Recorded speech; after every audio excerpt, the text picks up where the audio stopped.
नमस्कार मित्रांनो, मी दिनेश परब स्वागत करतो आपल्या यूट्यूब चॅनलवर।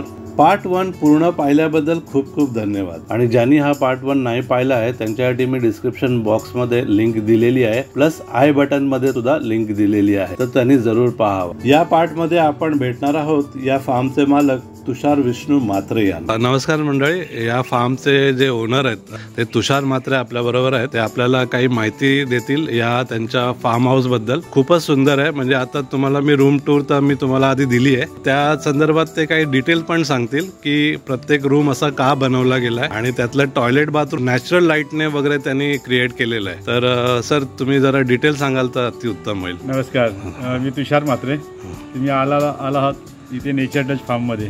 तुम्ही बघितलं असाल की ही जी वास्तू आहे ही आपण मातीपासून बनवलेली आहे। मूळ म्हणजे आपलं जे कोकणातलं आर्किटेक्चर आणि कोकणात असलेले झाडं यांचं संवर्धन आणि पुढच्या पिढीसाठी ते राखून ठेवणं हा असा एकमेव उद्देश आहे आपला। आणि याच्यासाठी इको फ्रेंडली मड हाऊस म्हणून आम्ही याचं नाव ठेवलेलं आहे, जे स्टॅबिलाइज कॉन्क्रीट अर्थ ब्लॉक्स म्हणजे जे माती, सिमेंट आणि स्टोन पावडर याच्या मिक्सचरमधून बनवलेलं आहे। खाली जी फ्लोरिंग आहे ती मातीचीच आहे, जी आपण गाईच्या शेणाने सारवतो आणि त्याचे असलेले फायदे ते सगळ्यांना माहीतच आहेत। कौलारू घर आहे आणि आतलं जे घर जे जुन्या पद्धतीचं जरी असलं तरी ते बनवलं आपण आताच 2016-17 मध्ये बनवलेलं आहे। त्याच्यामुळे जुनं आणि नवीन याचं कॉम्बिनेशन करून जुनं जे आपल्याला हवं होतं आणि नवीन आपल्याला हवे असलेले अम्युनिटीज असं मिक्सचर हे मॉडर्न घर आहे म्हणजे। आणि पुरेपूर असं त्याच्यातलं व्हेंटिलेशन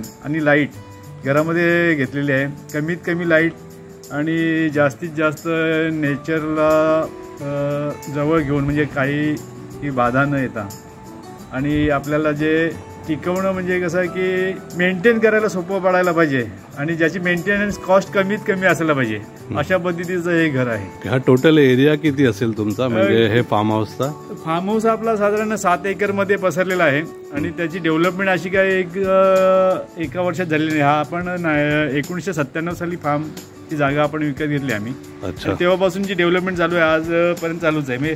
डेव्हलपमेंट म्हणजे काय की साधारणतः नवीन प्लांटेशन्स, मग जुने गेले नवीन आले, परत आपण लावताना फक्त एकच उद्देश आहे की आपली जी इथली नेटिव्ह प्लांट्स आहेत म्हणजे ह्या ठाणे जिल्ह्यातली जास्तीत जास्त त्यांचंच कलेक्शन करण्याचा करतो आम्ही, म्हणजे जेणेकरून ती झाडांचं संवर्धन होईल। आणि काय होतं की आता प्रायव्हेट लँडमधून ही झाडं कमी होत चाललीत, कारण मुंबईच्या जवळ असल्यामुळे औद्योगिकीकरण आणि वेगवेगळ्या डेव्हलपमेंटच्या कामी जमिनी कमी होत चालल्यात आणि त्या जमिनीमध्ये असलेली जी स्थानिक झाडं आहेत ती फक्त आता फॉरेस्ट लँडमध्ये दिसायला लागलेत। म्हणजे आपण जेव्हा कोणी फार्म डेव्हलप करतो फ्रूट प्लांट्समध्ये पूर्ण झाडं लावतो आणि पूर्ण जागा भरून जाते आणि नेटिव्ह प्लांट्सना त्यांना जागाच मिळत नाही आहे। त्याचे दुष्परिणाम पूर्ण आपल्या इकोसिस्टीमवरती तर होतेच, पण त्याचा जास्त पक्ष्यांना आणि कीटकांना त्याचा खूप त्रास होतोय। हे जेव्हा माझ्या लक्षात आलं आणि स्थानिक झाडं टिकवण्यासाठी आणि जी बाहेरनं आणलेली जी कलमी झाड ते टिकवण्यासाठी जी मेहनत लागते त्याच्यात कंपॅरिझन स्थानिक झाडं आपल्याला कमीत कमी पाण्यामध्ये आणि जास्तीत जास्त उपभोग देतात हे दिसून आल्यावर मी स्थानिक झाडांचा कल वाढवला आणि त्याच्यासाठी थोडीशी मेहनत चालू आहे।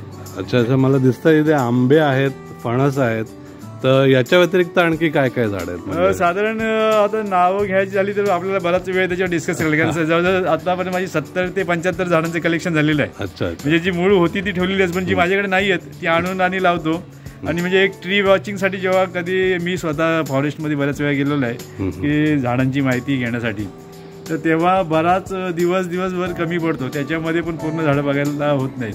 मग ती संपूर्ण जी झाडांचं जे कलेक्शन एका कॅम्पसमध्ये असेल तर ती कमी वेळात जास्तीत जास्त झाडं बघता येतील आणि कमी वेळात जास्तीत जास्त झाडांची माहिती पुरवता येईल।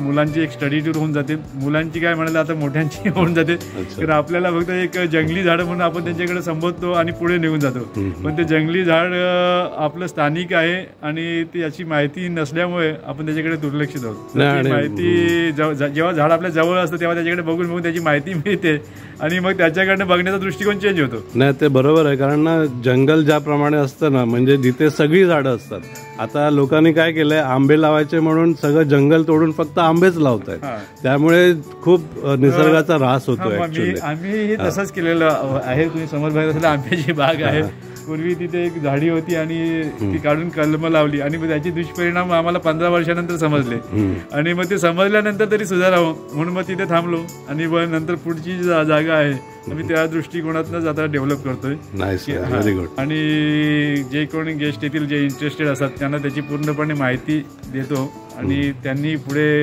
निसर्गासाठी किंवा या झाडांसाठी काही पावलं उचलावीत, त्याच्यातनं काहीतरी थोडीशी माहिती त्यांना जरी मिळाली आणि मलाही माहिती मिळते त्यांच्याकडून. आणि अदर म्हणजे आता या फार्म हाऊसला बाकी फॅसिलिटीज म्हणजे स्विमिंग पूल तर आहे आणि अदर ऍक्टिव्हिटी असं काय आहेत ज्या? स्विमिंग पूल पण जे आहे ना तुम्ही बघितलं ना तुम्ही तर स्विमिंग पूल मध्ये आपण बसाल स्टोन वापरलेला आहे. ओके. जो आपल्याला कुंडांचं फील देतो.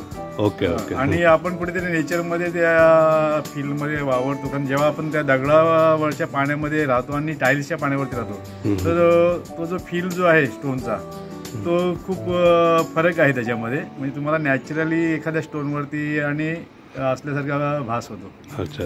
थोडा मेंटेनन्सला तो त्रासदायक आहे कारण तो कसं फोरस असल्यामुळे त्याच्यात शेवाळ लवकर पण लोक जेव्हा तो फील घेतात तेव्हा त्याला थोडं ऍक्सेप्ट करून टाकतात आणि थोडंसं पूलमध्ये वेगळ्या कुठेतरी निसर्गाच्या ह्याच्यात आल्यासारखं फील होतं. अच्छा. पुढे तसं बघायला तर एक अजून वेगळं थोडंसं असं मी काय केलं की आपल्या स्थानिक झाडांव्यतिरिक्त मी बांबूचं कलेक्शन करायला घेतलं. समोर दिसतंय मला बांबू. वेगवेगळ्या जातीचे बांबू जे वेगवेगळ्या आपल्या प्रांतातले आहेत म्हणजे केरळ, कर्नाटक, नॉर्थ ईस्टचे आहेत, काही बाहेर देशातले आहेत बांबू. साधारण एक 12 जातीचे बांबूंचं आता कलेक्शन झालेलं आहे माझं. त्या प्रत्येक बांबूची विविधता वेगळी आहे आणि त्यांचा उपयोगता पण वेगवेगळी आहे. तुम्ही बघितलं तर थोडंसं आम्ही हे पायऱ्या वगैरे तुम्हाला दिसतात ह्या वेस्ट मटेरियल जे आहे म्हणजे जुन्या घरांच्या किंवा रोड कटिंग मध्ये गेलेले काही फाउंडेशन असतात ते डम्पिंग ग्राउंडला टाकलेले आहेत. म्हणजे जे शहरा भागातून जो कचरा जो आहे तो कलेक्ट करून आणि त्याचं थोडंसं सुनियोजित असं आम्ही ते स्टोन समोर पण दिसतात मला स्टोन. काही मेट्रोचे पायलिंग मधून निघालेले स्टोन्स आहेत.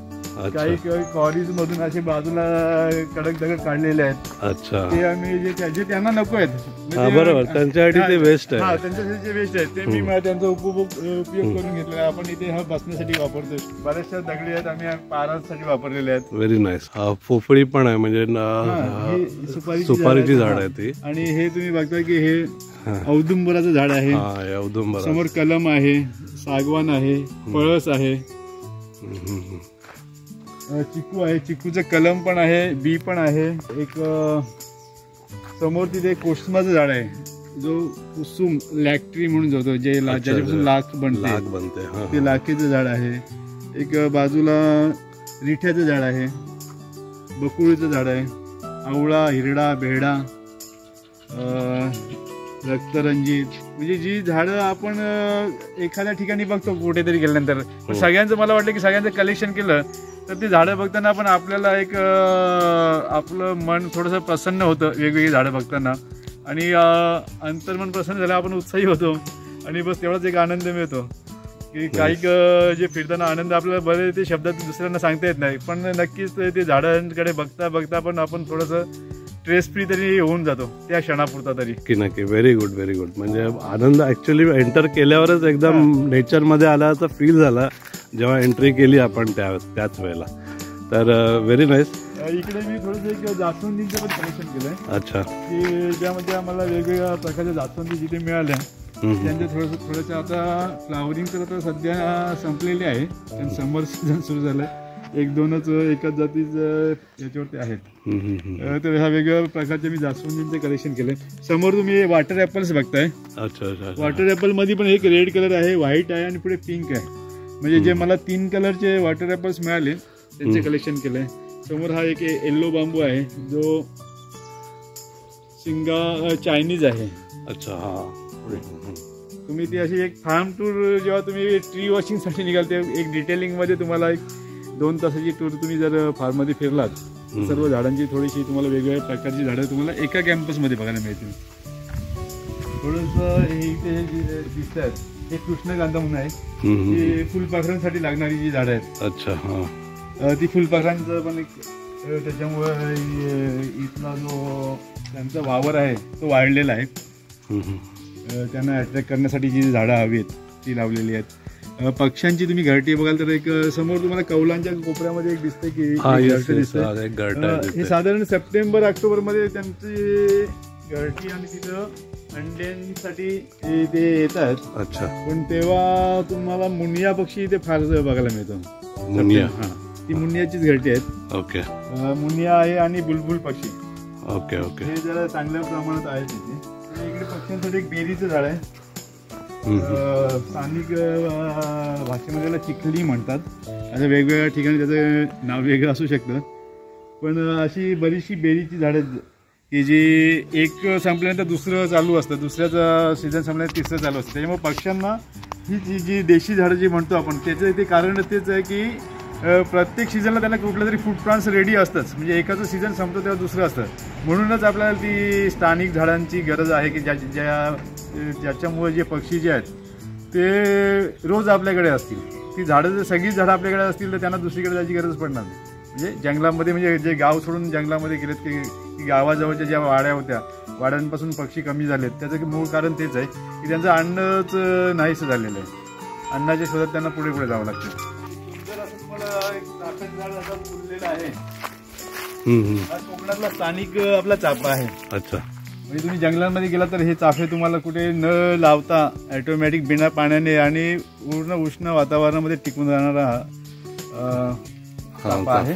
आणि त्याचा जो सुगंध आहे तो तुम्ही स्वतः घेऊन बघा आता. म्हणजे आणि ह्याला काहीच करावं लागत नाही. याला पाणी पण तुम्ही नाही दिलं तरी चालेल. Very nice. हा एक बांबू आहे. हा माझ्या माहितीप्रमाणे मलेशियन बांबू आहे. ओके. मी तर समजा नर्सरीमधनं मला मिळालं तसं आम्ही आणला आहे. पण हा ब्लॅक बांबू किती छान आणि सुंदर आहे बघा. म्हणजे तो काही त्याच्या खालीमध्ये काही क्लीन एवढा आहे की काळ्या वगैरे नाही आहेत. थोडा उपयुक्तता त्याची जराशी तशी कमी आहे कारण तो लवकर फाटतो तसा. फेन्सिंग साठी वगैरे कामाला येत असेल ना. बाकी सगळे बांबू काडी टिकते समजा. ओके. पण प्रत्येक बांबूचा वेगवेगळा उपयोग आहे. काही बांबू भरीव आहेत जे फिशिंगसाठी वापरले जातात. काही जे आहेत ते उदबत्तीच्या काडीसाठी वापरले जातात. काही बांबू आहेत ते विविंगसाठी, टोपल्या विविंगसाठी वगैरे चटियांसाठी वापरले जातात. काही आहेत की जे झोपडींचे खांब म्हणून वापरले जातात. काही आम्हाला जांभळांची फळं काढण्यासाठी दाता लावतो त्याच्यासाठी उपयोगात येतात. असे प्रत्येक बांबूचा काहीतरी वेगवेगळा उपयोग आहे. ज्याच्या रिक्वायरमेंट प्रमाणे त्याची गाडी काढतो. हा इथे एक मिरीचं झाड आहे. झाडावर चढवली. आता मिरी काढून झाली आमची. अच्छा. एक साधारण 2 किलो मिरी आपल्या फार्म मध्ये निघाली. Okay okay. म्हणजे किती झाडांवर आहे आता? तरी पण 10-12 झाडांवरती आहे. ओके. मग 10-12 झाडांवर 2 किलो म्हणजे खूप निघाली. ही किरणीचं झाड आहे. किरणीचं झाडाचा विशेष म्हणजे कसं की चिकूच्या झाडाला किरणीची बी असते. कलमी म्हणजे खाली मूळ किरणीचं असतं आणि वरती फांदी चिकूची असते. अच्छा अच्छा. म्हणजे हे पूर्ण डेव्हलप करायला तुम्हाला किती वर्ष लागली असतील? फार फार्म तर आम्ही जागा 97ला घेतलेली आहे. तेव्हापासून ते चालूच आहे. म्हणजे त्याला काय तुम्ही एंडलेस असं नाहीच आहे की आता संपलं. की जे आहे झाड त्याची जोपासना करत करत ते पुढे चालूच असतं. त्याला मग खत द्या, त्याची निगा राखा. मग एखादं कुठे रिकामी जागा असली, नवीन काहीतरी झाड मिळालं मग ते आणून कलेक्शन करा त्याचं. पण आता आम्ही जास्तीत जास्त सुशोभीकरण किंवा गार्डनिंगच्या मागे नाही लागता. की पूर्ण पर्यावरणाच्या दृष्टीने जी झाडं आहे उपयोगात आहेत बस ते त्यांच्याच आणण्याचा प्रयत्न आहे. माझा कल आहे. आणि जी झाडं माझ्याकडे नाही आहेत पण जी आपली स्थानिक आहेत अशी बरीच लिस्ट काढली. अशी भरपूर आहे की जागा किती असली तरी कमी पडेल.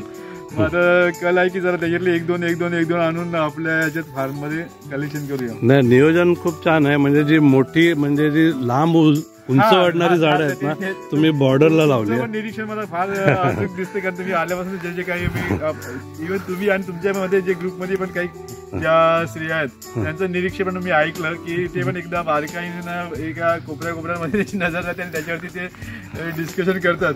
त्याच्यामुळे ते खूप अभ्यासू. मी पण ह्या घराच्या डेव्हलपमेंटसाठी आणि फार्मच्या डेव्हलपमेंटसाठी आणि स्वतःलाच एक निसर्गाची आवड असल्यामुळे पूर्ण कोकण पिंजलेलं आहे मी पण. अच्छा. गड वगैरे बऱ्याच ठिकाणी. आणि बऱ्याचशा घरांमध्ये असं आहे की घर खूप सुंदर दिसतंय पण ओळख नाही. पण ओळख काढून आणि काहीतरी थोडीशी चर्चा करून घरामध्ये एंट्री केलेली आहे. आणि त्याच्यातलं आपल्याला काय घेता येईल किंवा त्याच्यात नाहीच काय घेता पण आनंद घेता येतो. आणि स्थानिक माणसांचा जो आपल्या कोकणी माणसाचा जो गोडवा आहे तर त्याच्यामध्ये पण फार समाधान घेतलेलं आहे मी. आणि तुमच्या देवगड मधलं एक विशेष म्हणजे तुमच्या देवगडला एक किल्ला आहे बीच वरती. तिथे एक देवगड बीच हाऊस म्हणून शिरीष आर्किटेक्ट शिरीष बेरींचं एक घर आहे, अतिशय सुंदर असं. मी तर ते फक्त गुगल मॅप्स वरती इमेज त्याची बघितली होती आणि त्याची माहिती बोलली. मी ते घर बघण्यासाठी मुंबईवरून देवगडला गेलो. मला ऍक्च्युली देवगडचं काहीही माहिती नव्हतं किंवा कोणी ओळखीचा नव्हता. मी ते देवगडच्या बीच वरती गेलो आणि तिथे त्याचा ऍड्रेस असा होता की एक पवनचक्की होती आणि तिच्या बॅकग्राऊंडला ते घर होतं. म्हणजे कुठेतरी पवनचक्की आहे तिथे ते घर असेल. याच्या व्यतिरिक्त माझ्याकडे काहीच ऍड्रेस नव्हता. तर मी तिथे गेलो. मग पवनचक्की कुठे आहेत, मग त्यांनी किल्ल्याच्या इथे, मग किल्ल्याच्या इथे गेलो. मग तिथे गेल्यानंतर शिरीष बेनचं इथे कुठे एक घर आहे. मग तिथल्या स्थानिक माणसांनी मला दाखवलं आणि त्या घरामध्ये गेल्यानंतर मी म्हणजे हे माझं घर बनवण्याच्या अगोदर जेव्हा सर्च करत होतं कसं घर असावं किंवा काय ते अतिशय सुंदर. म्हणजे मला वाटतं की अप्रतिम, म्हणजे मी बघितलेलं आतापर्यंत सर्वात सुंदर घर तेच आहे. ओके. म्हणजे ते एवढं सुंदर घर आहे आणि त्यांनी जे लँडस्केप आहे अतिशय सुंदर. ते घर बघितल्यानंतर कोणी त्याच्या मोहात पडेल आणि स्वप्नातलं घर कसं असावं तर लोक त्याच्याकडे नक्कीच वोट करून दाखवतील असं असावं म्हणून. तर जरूर मी पण जायचा प्रयत्न करेन. मी तिथे असून सुद्धा मी कधी गेलो नाही, कारण एवढं सुंदर घर तर मी अजून बघितलेलं नाही. मातीचंच आहे, म्हणजे चिऱ्यांचं आहे आणि खाली सारवलेली जमीन आहे, कौलारू घर आहे. तुम्हाला मी त्याचे फोटो शेअर करेन, आपण नंतर गप्पा मारून तुम्हाला दाखवतो. पण तुम्ही देवगडमध्ये आहात तर नक्की तिथे जावा. पुढे आपण हे कोकणातच समुद्र किनारा असले उंडीचं झाड आहे. एक कलेक्शन म्हणून मी इथे आणलेलं आहे. कारण हे इथे हा आपल्या ठाणे जिल्ह्यात मी अजून नाही बघितलेलं आहे. पण एक हे जे चिंचेचं झाड आहे हे इथलं जे हे आणून लावलं नाही, हे इथलं होतंच ऑलरेडी. पळसाचं झाड आहे. इथे बकुळीचं झाड आहे. आता त्यांचं फ्लावरिंग सध्या नाही दिसत आहे मला, मी संपलेली आहे. रिठे आहेत. इथे आता आपल्या पडलेले रिठे घेऊ शकते. मागच्या एक 15-20 दिवसापूर्वी असे बरेचसे रिठे जमा करून ठेवले घरामध्ये.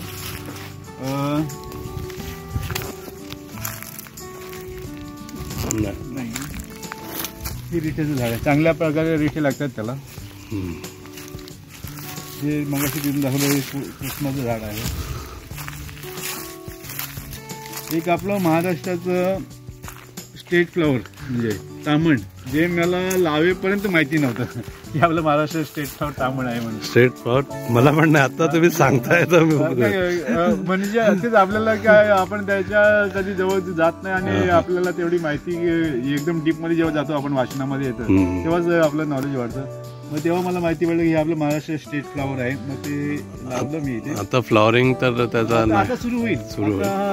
हाच सीझन आहे त्यांचा आणि मग पूर्ण पाऊस पडेपर्यंत असतं. आता कोंब येत असतील तुरे त्याचे.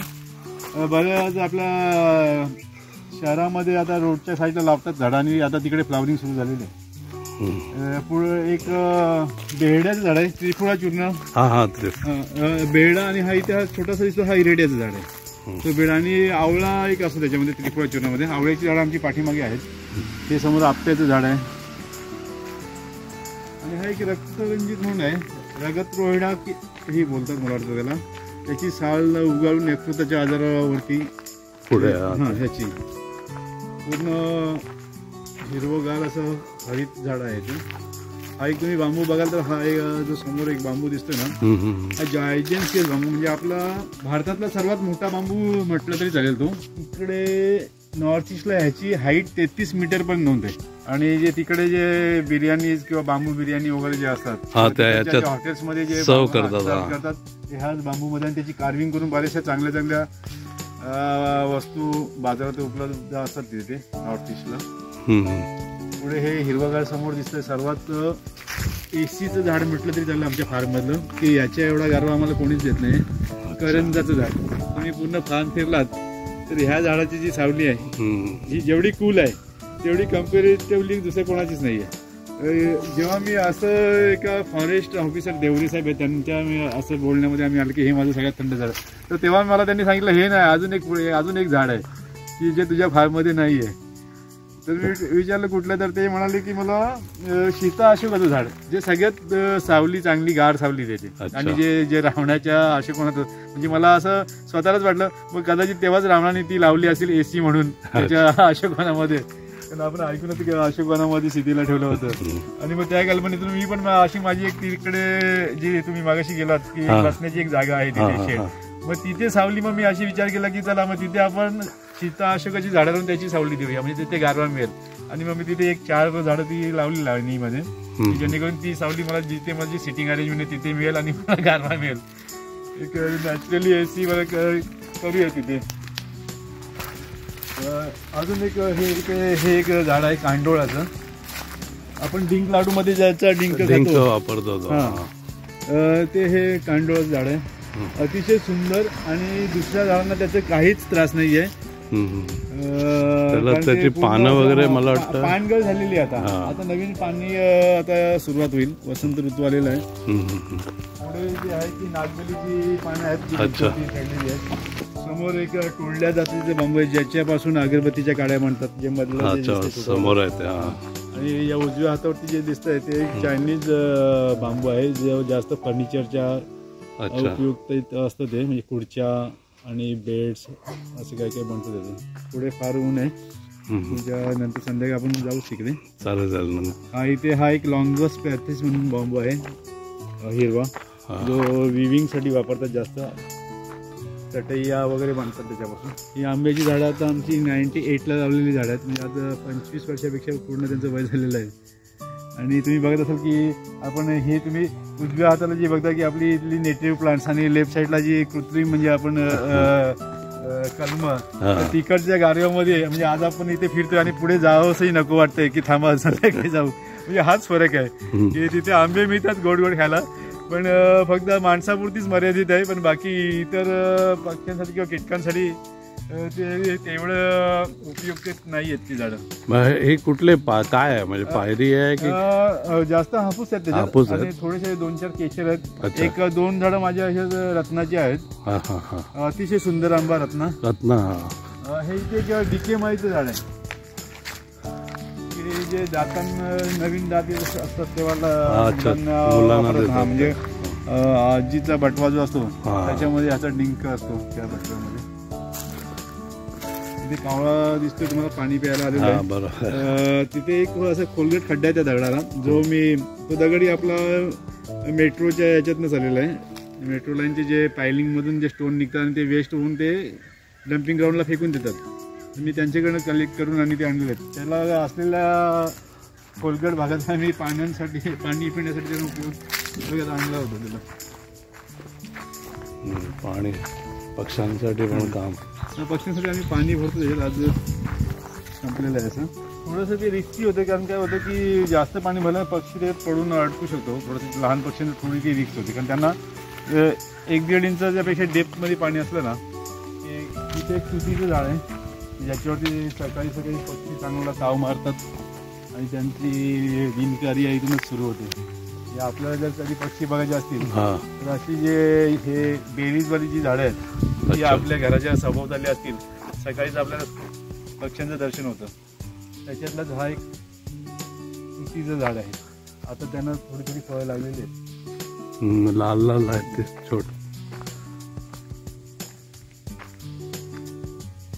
हा जो बांबू आहे हा अतिशय सुंदर असा ऑलिव्हेरी बांबू आहे, ज्याचा भाल्यांसाठी आणि फिशिंग मध्ये जास्त केरळवाले उपयोग करतात त्याचा. बोटिंग मध्ये किंवा कशा प्रकारे करतात तो त्याचं काही विशेष सांगता येणार नाही, पण मच्छीमारीसाठी काहीतरी त्या बांबूचा उपयोग होतो. खूप चिवट असा आणि मजबूत बांबू आहे तो.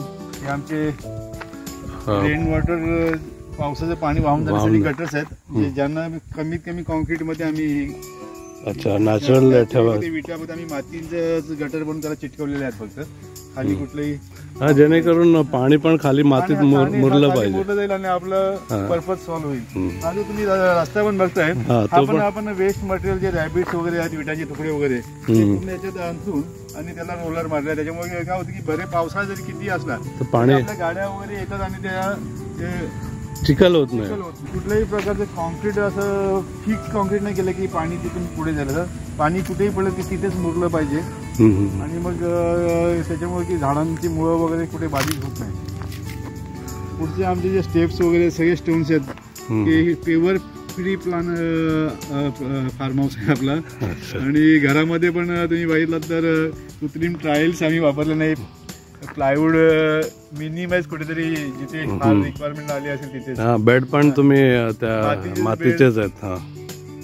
कलर पण कमीत कमी कलर घराला आहे. जिथे सिमेंटचा उपयोग झाला तेवढ्या पुरतीच कलर वापरलेला आहे. आणि विटांना तर नॅचरली त्यांना कलरची गरजच नाही आहे.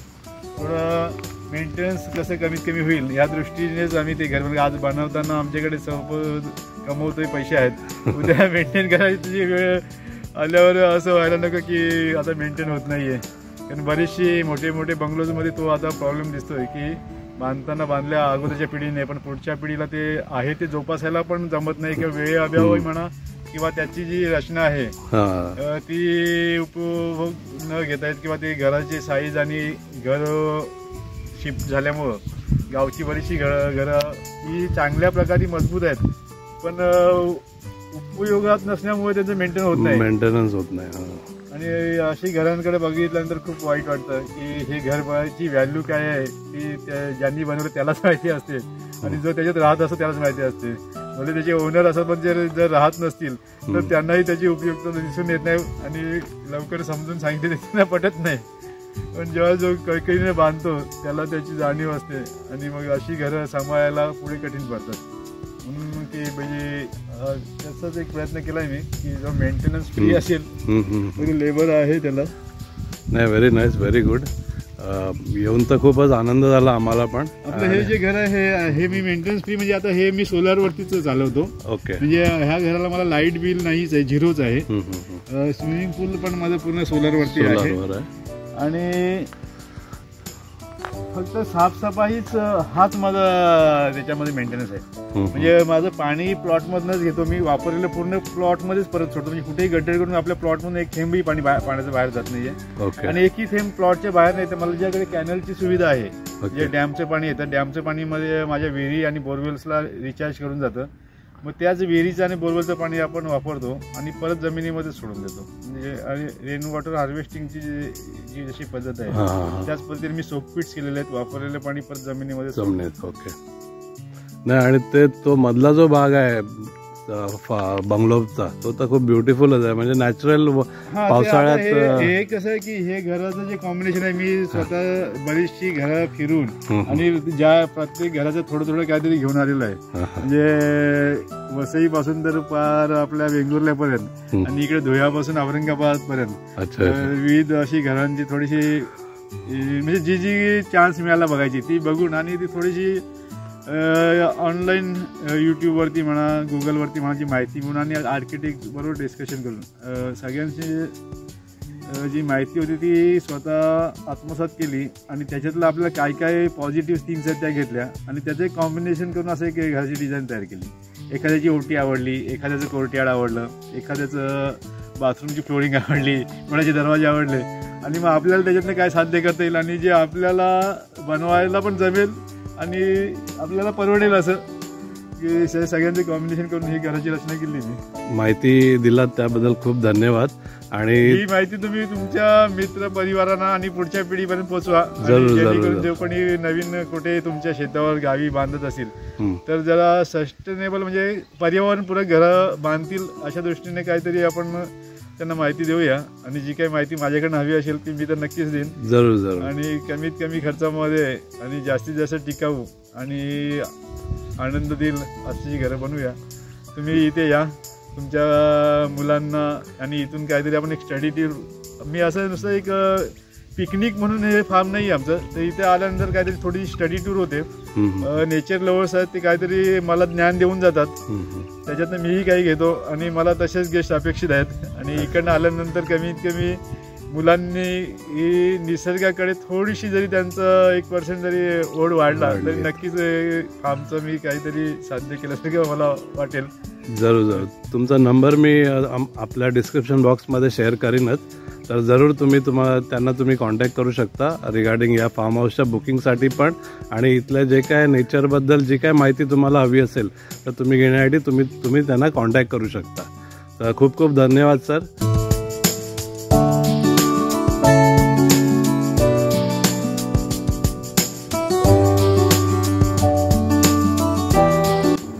हा व्हिडिओ आवडला असेल तर नक्की लाईक, शेअर आणि कमेंट करायला विसरू नका.